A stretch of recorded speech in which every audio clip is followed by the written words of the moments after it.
Sorpresa ang biglaang pagsulpot ni Senator Ronald Bato de la Rosa matapos ang mahabang panahon ng pagiging absent niya sa Senado.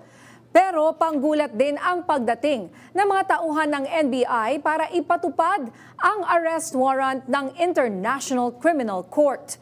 Live mula sa Senado, may umaarangkadang balita si JM Pineda. JM.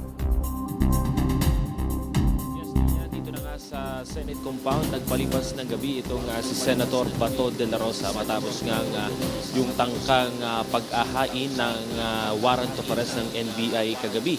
At napagdesisyon na nga rin ng liderato ng Senado o si bagong Senate President Alan Peter Cayetano pati na rin ni NBI Director Melvin Matibag na walang arestuhan na nangyari, especially yung kagabi. Pero kinuha ng NBI itong siyam na agents niya na umabol dito kay Senator Bato de la Rosa. At sa ngayon nga, kanina nakita pa natin si Senator de la Rosa na umatin pa sa kanilang sesyon dito sa plenaryo.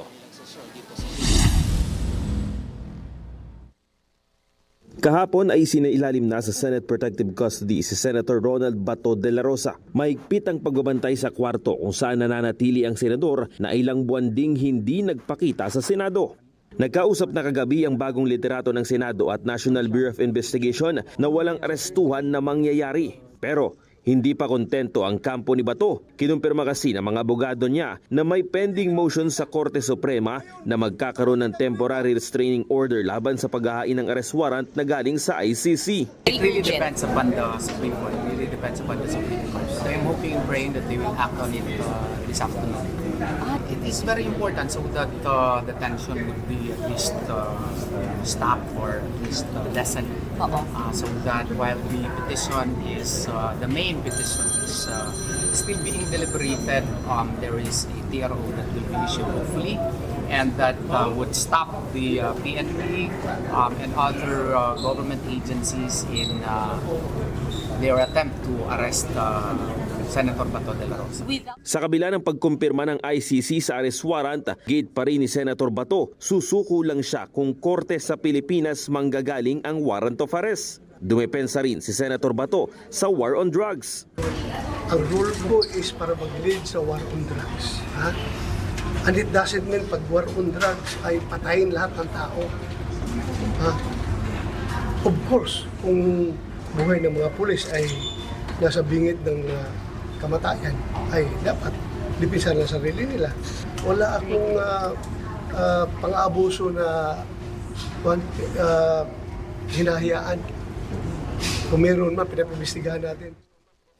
Pinagtanggol rin ni Senator Robin Padilla ngayong hapon sa sesyon si Senator Bato. Nagkaroon nga tayo ng chance sa kanina na makalapit dito kay Senator Bato de la Rosa. Tinanong natin kung maayos ba yung naging tulog niya kagabi dito sa loob ng Senate compound. At ang sabi niya hindi daw siya gaanong nakatulog. At sabi pa nga niya parang mga 3 a.m. to 4 a.m. na siya nakatulog kagabi. At isa rin sa nakuha nating impormasyon na itong si Senator Robin Padilla ay sinamahan din siya dito sa Senate compound. At dito na rin sila nagpalipas ng gabi. Sabi ni Senator Bato de la Rosa, yung mga gamit niya ay nag-contact na lang siya doon sa pamilya niya para nga ipadala yung ilang mga gamit. Kaya kanina ay may bago na siyang damit na sinuot nung pagpasok doon sa plenaryo at doon sa session hall. Ninya? So ngayon ba, JM, naka-lockdown ba ang Senado? Ninya, sa ngayon, wala namang lockdown na ginagawa dito sa Senado. Medyo mahigpit lang, stricto yung paglabas at pagpasok.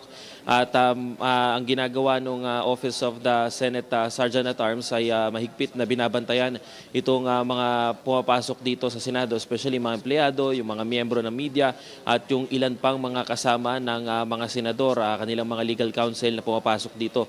So chinecheck nila yan, pero dun sa labas kasi ng Senate compound ay may mga nagrarally pa rin, ongoing pa rin yun.